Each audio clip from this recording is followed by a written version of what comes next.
Hey everybody, what is this, day 123? I believe it's day 123 on the CDT. Let me do some quick math. I think that's right. It's Sunday the 28th of August. I'm about, I think, 4.5 miles outside of, it's actually a trailhead where you pick up the rides into town. And this trailhead's unique.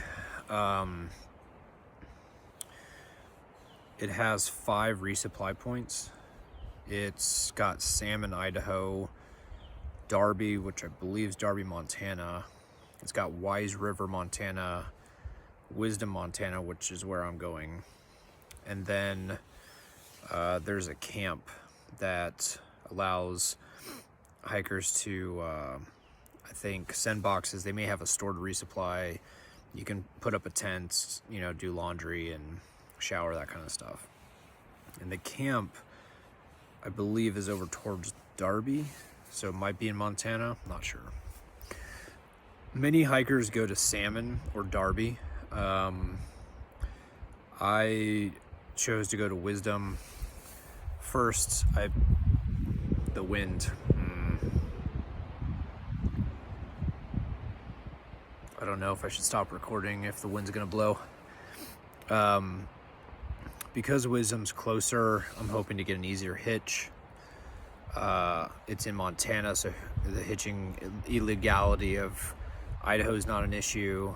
And then the place has a motel, a store, restaurants, and basically just basic stuff of what I need. It also has a post office, so I was able to send a box there.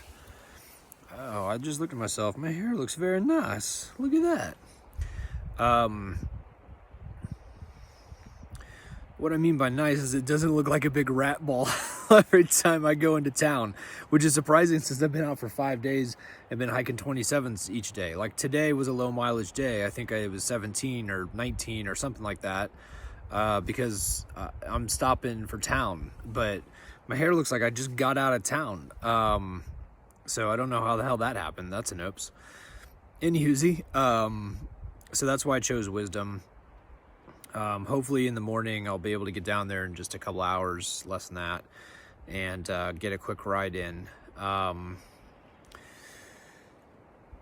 The post office is going to be open Monday, and that's why I'm not going in today. A lot of these small towns, what I'm starting to realize, unless it's a large tourist hub like West Yellowstone, so the last 2 towns, Lima and Ledor, the restaurants, like I'll use Ledor as an example. The restaurants were closed Sunday. If I would have gotten in later, I think they closed at 5 or something, and the convenience store closed at 5, so like that little grill inside there would have been closed. The post office is closed because it's a Sunday, so there really wasn't a rush to get into Ledor and Lima, the last 2 cities. We could just do a couple miles in the morning into Lima. That's what Marty and I did a couple miles into Ledor and got in early. And I'm just gonna do the same thing tomorrow with Wisdom, hike 4.5 miles and then get in early. So I'll be in town hopefully all day. I'll be able to eat town food, pick up the package at the post office, do any minor shopping I need to do, or do shopping for calories.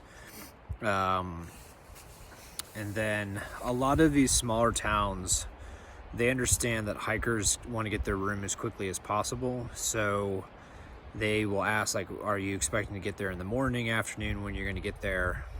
And if you say morning, they'll try to turn your room. Like if they got to clean your room, they'll try to turn that around pretty quickly so they can get you in early. So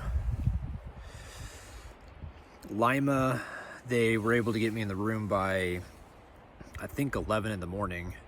Ledor was able to get me in the room by noon. And the place I'm staying in, Wisdom, they asked me, when I'm expecting to come in. Sorry, just getting sodium out of my eye from sweat. And I told them morning, so they're like, we'll do our best to turn the room around, as quickly as possible. So that's helpful because, like, if I pick up my package at the post office, I can go to my room, let's say 11:30, noon, whatever it is, sort through stuff, and if I have to like send some stuff forward, I can. If I need to go to the store and supplement whatever my package, I can. So it just makes, you know, resupplying and planning all that kind of stuff easier if you can get your room earlier. So we'll see how it goes tomorrow. It sounds like when I talk to the folks to make the reservation, it sounds like they've had a few hikers come through. It's not a main stop like Salmon and Darby is or are. So it's not main stops like Salmon and Darby are. Man, I've been on the trail too long. I'm losing my grammar. I'm sure that was still horrible. My friend Jamie will correct me. So, anywhoosie, they aren't getting as many hikers, so we'll see how it goes. I'm also interested to see how the store is. So, Lima and Ledor just had convenience stores. I think I may have mentioned in the previous video, like getting yogurt, getting guacamole, getting other healthy fats in me to increase and sustain my weight. That's a big deal when I get into town, and not having those types of things at the convenience stores means that I didn't get them in my system. And then I had the gastrointestinal thing where I didn't eat a lot of food the 2 days I was in Ledor. Like, I was forcing myself to eat something, but it wasn't what I should have been eating, like the amount I should have been eating. And it definitely wasn't like those healthy fats to get fat in my body and on my body. So I'm hoping that the store in Wisdom, since they have a grocery store, I'm hoping it has guac and quality yogurt and some other things I can get on my body or into my body so that the fat stays on my body. I haven't had a chance to look at myself. I'll do that tomorrow, like when I get into town to take a shower and whatnot, but I can tell I've lost weight. I'm having to cinch the belt on my shorts again. That was an issue going into Pinedale, where I had blown through Colorado in the early part of Wyoming. I knew I was losing more weight than I should because I was putting on high miles, and that was one of the benefits of hiking with Marty is like his approach is a little bit lower mileage days. Also, he does Neros, so getting into town as soon as possible and getting calories on the body, that kind of stuff. You know, using that approach, he also stops in almost every town along the way because he likes short carries for resupply. So like I originally wasn't planning on going into like stopping in Du Bois, stopping in Grant Village, stopping in West Yellowstone. Like those three I wasn't planning on stopping in, and then suddenly I'm in there and I can get town calories. So hiking out of West Yellowstone, I was in a good place. Like body weight wise, I'd put some pounds back on because of the 00 in Pinedale, and then stopping in Du Bois, Grant Village, Old Faithful Village, and West Yellowstone. So being able to get additional calories in, like the unexpected 0 in Du Bois was a blessing in disguise, just because I could put more homemade pie in my body. And so I was in a good place coming out of West Yellowstone, and I felt strong coming out of Lima, and I was actually feeling strong going into Ledor until that Sunday night when like I had the intestinal and I guess the stomach and intestinal explosion, like the whole digestive system explosion, where it was like, okay, something's in this system that's unpleasant. And so it was amazing how quickly I lost like that little buffer weight I had put on. So I'm hoping that I can start tomorrow getting into Wisdom, get to the store, get some healthy stuff in, and start building up that reserve. My plan is to hike out on Tuesday, and I want to say it's 159 miles between Wisdom and Butte, Montana. I've given myself 6 days with a buffer in case I need to spill some miles over. But that's still like 26 miles a day average, I believe. And so I just did 27 the last 3 days. So it's 1 mile less than that, but I think what'll happen is I'll get into Butte and I'll the sun's moving. Sorry about that. I'll get into Butte and probably do a rest day so I can get 2 days of calories in me. So I'll probably do a Nero and a 0 in Butte, and that way I can continue to build the reserves. And then I don't think the mileage between Butte and Helena is as aggressive as it was for this section and the next section. So this section was 122 miles in 5 days. The next section is 159 miles in 6-ish days. And I'll probably do the same thing in Butte, where I'll hike Tuesday, Wednesday, Thursday, Friday, Saturday, Sunday. So that's the 6 days. It'll be Labor Day weekend, so the post office won't be open on Monday. So I'll go in on Monday. That'll be my Nero. So I'll hike just a few miles Monday morning, have a Nero Monday in Butte. The post office will open Tuesday. That'll be the 0. Let me reset the camera there. And then I'll hike out Wednesday. So that'll give me 2 days in town to put calories in my body, which would be great. This gastrointestinal thing kind of threw me for a loop, but I'm glad it wasn't Giardia. At least so far it doesn't seem to be. I'm glad it was nothing serious, and it seems to have calmed down. And I think I can, I have recovered, I believe, mostly, and hopefully I can, just move on and everything's good. So I feel like this one may have been a scattered video. I think I started out explaining the different types of, or the different numbers of resupply, why I chose wisdom, and then went off on weight and all that fun stuff. So you're welcome.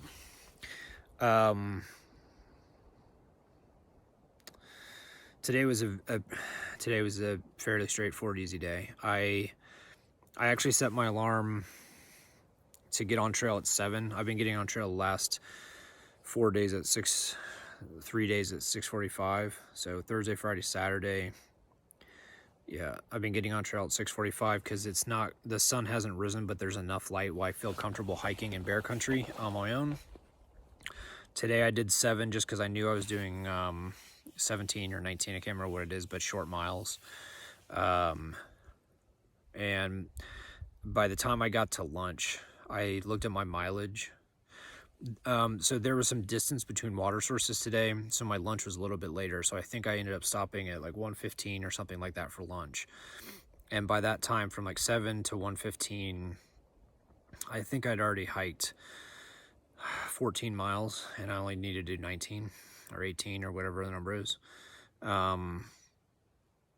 So after lunch, I had like an 800-foot climb, and then I had a short descent. I got to the last water source of the day and picked up water, and then it was a half mile to where I was camping. So it was a pretty relaxed day. I think my feet needed that. The trail was not as bad today, rock-wise.